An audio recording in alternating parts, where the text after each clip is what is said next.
Hello, welcome back to খেলো Bangla channel. আজকের এই ভিডিওতে তোমাদের জানাতে চলেছি ইস্ট বেঙ্গল দল আসন্ন মরশুমের জন্য একজন ব্রাজিলিয়ান গোল মেশিনের সঙ্গে কথাবার্তা শুরু করলো। তার কি স্ট্যাট রয়েছে সেই বিষয়ে জানাবো আজকের এই ভিডিওতে। তাছাড়া দুইজন ভারতীয় খেলোয়াড় নিহাল সুদেশ আর পার্থিব গগৈ কিন্তু ট্রান্সফার মার্কেটে ঝড় তুলতে চলেছে, তাদের আপডেটও দেবো আজকের এই ভিডিওতে। আর ইস্ট বেঙ্গল দল এখনও অবধি কোন কোন বিদেশিদের চূড়ান্ত করলো তার বিষয়ে আপডেটও তোমাদের জানাবো আজকের এই ভিডিওতে। তার আগে প্রতিদিনের মতো বলবো, খেলার আপডেট খবর পাওয়ার জন্য আমাদের চ্যানেলটিকে সাবস্ক্রাইব করতে একদম ভুলো না। তো চলো শুরু করা যাক আজকের প্রথম খবর। আজকে প্রথম খবরটি শুরু করছি নিহাল সুদেশকে নিয়ে। যেই খেলোয়াড়টি লাস্ট যে সিজনটা শেষ হলো সেখানে পাঞ্জাব এফসিতে খেলছিল, যেখানে আইএসএল এর 20খানা ম্যাচে একখানা গোলও করেছে আর দারুণ পারফরমেন্স করেছে। গোল শুধু নয়, গোল এবং করিয়েছেনও এই নিহাল সুদেশ। আর এই খেলোয়াড়টি কিন্তু লাস্ট ইয়ার এই পাঞ্জাবে লোনে খেলছিলেন, কারণ তিনি হচ্ছে বর্তমানে কেরালা ব্লাস্টারের একজন খেলোয়াড়। আর কেরালা ব্লাস্টারের হয়েও তিনি 13খানা ম্যাচ খেলেছেন, একখানা গোলও করেছেন। তারপর লাস্ট সিজনে তিনি পাঞ্জাবে চলে যান, যেখানে লোনে তিনি সেখানে খেলেন, কিন্তু সেখানে তিনি দারুণভাবে পারফরমেন্স করেন এই 23 বছর বয়সী উইঙ্গার। তো তার জন্ম কেরালারই, আর কেরালার দলেই তিনি খেলছিলেন। যাই হোক, তিনি পাঞ্জাবে গেছেন বটে, কিন্তু দারুণ পারফরমেন্স করার পর এই মুহূর্তে যা খবর বেরিয়ে আসছে, কেরালা দল কিন্তু মানে কেরালা ব্লাস্টার দল কিন্তু তাকে আর ছাড়বে না পরবর্তী মরশুমে কোনো দলে। আর তার কাছে কিন্তু ইতিমধ্যেই অনেক ক্লাবের কিন্তু অফার এসে গেছে। আর এখনও অবধি কিন্তু কেরালার সঙ্গে 1 বছরের চুক্তি বাকি রয়েছে এই নিহাল সুদেশ আর কেরালার মধ্যে। দেখা যাক এবার নিহাল সুদেশ কি করে, কারণ তার কাছে কিন্তু এখন অন্যান্য ক্লাবের কিন্তু অফার রয়েছে। আর কেরালা তার পারফরমেন্স দেখেছে পাঞ্জাবে, যার জন্য তাকে আর ছাড়তে চাইছে না। পরবর্তী যে নতুন মরশুম আসছে সেখানে কেরালা চাইছে এই নিহাল যেন তাদের দলেই খেলোয়াড়, 1 বছরের চুক্তি আরও রয়েছে, সেখানেই যেন খেলে দেয়। তো আপাতত দেখা যাক জল কত দূর এগোয়, নিহাল তার দলেই থাকে কিনা, মানে কেরালাতে থাকে কিনা, নাকি অন্য দলে চলে যায় চুক্তি ভেঙে।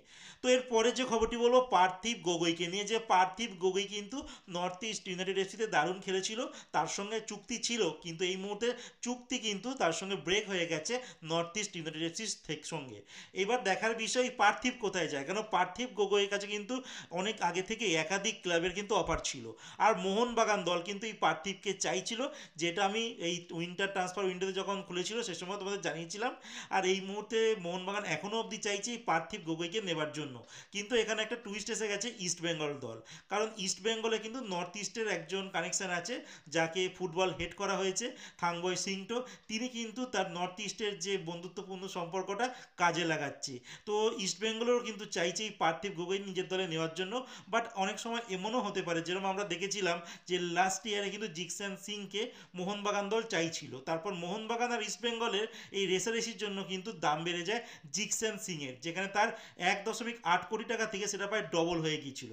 এবার দেখা যাক এই পার্থিবের বেলাও কিন্তু ইস্ট বেঙ্গল সেই চালটা খেলছে কিনা, যে তার দরটা বাড়িয়ে দিয়ে মোহনবাগানে পাঠাচ্ছে কিনা, সেটাই এখন দেখার।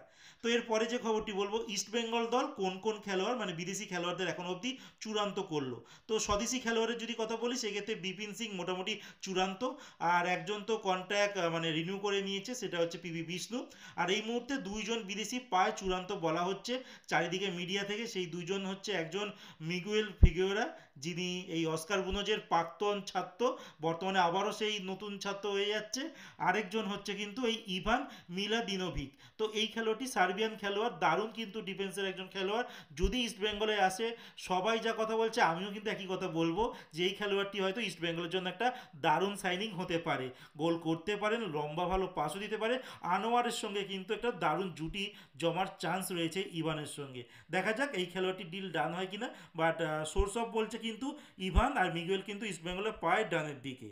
আর এই মুহূর্তে এবার যেটা বড় খবর, ইস্ট বেঙ্গল দল কিন্তু একজন ব্রাজিলিয়ান একজন গোল মেশিনের সঙ্গে কথাবার্তা চালাচ্ছে, যিনি লাস্ট খেলছিলেন জাকো এসসি। এটা একটা ইরাকের ক্লাব, আর যেখানে তিনি লাস্ট সিজনের সেকেন্ড হাইয়েস্ট গোল স্কোরার হয়েছে, যেখানে তিনি 31টা ম্যাচ খেলেছেন, 16খানা গোল করেছেন, 5খানা কিন্তু অ্যাসিস্ট করেছেন। মানে প্রত্যেকটা ম্যাচ খেলেছেন। এই সেন্ট্রাল ফরওয়ার্ড দীর্ঘাদেহী একজন খেলোয়াড়, 6 ফুট 1 ইঞ্চি তার হাইট। এবার বলে রাখি খেলোয়াড়টির নাম কি, খেলোয়াড়টির নাম হচ্ছে গুস্তাফো হেনরিক। বয়স 29 বছর বয়স, দারুণ কিন্তু পারফরমেন্স করেছেন তিনি। ইরাকের এই যে দল মানে স্টার লিগ হয় সেখানকার এই দল যে জাকো এফসি ছাড়াও কিন্তু ম্যাক্সিমাম টাইমটা কিন্তু নিজের দেশ মানে ব্রাজিলেই কিন্তু ক্লাবে খেলেছেন। এবার এর আগেও আমরা দেখেছিলাম যে দিমিত্রি দাইমান্তোসের বেলায় ভালো কিন্তু একটা স্ট্যাট নিয়ে এসেছিল ইস্ট বেঙ্গলে, তারপরও কিন্তু ভালোভাবে কিন্তু কোনো পারফরমেন্স দিতে পারেনি ইস্ট বেঙ্গল দলকে। আর এই মুহূর্তে এই গুস্তাভো হেনরিক যদি ইস্ট বেঙ্গল চূড়ান্ত করে, ইস্ট বেঙ্গল কিন্তু বর্তমানে সবারই কিন্তু মেডিকেল টেস্ট নিচ্ছে। আর এই গুস্তাভো কিন্তু এখনও কনফার্ম নয়, তার সঙ্গে কথাবার্তা চালাচ্ছে। আর তিনি ছাড়া আরও দুইজন বিদেশির সঙ্গেও কিন্তু ইস্ট বেঙ্গল কথাবার্তা চালাচ্ছে। তিনজন খেলোয়াড়কে সেন্ট্রাল ফরওয়ার্ডের জন্য কিন্তু শর্টলিস্টেড করা হয়েছে, তাদের থেকে একজনকেই নেওয়া হবে, যেখান থেকে এখনও অবধি গুস্তাভো হেনরিকের নামটা কিন্তু মার্কেটে বেরিয়ে এসেছে।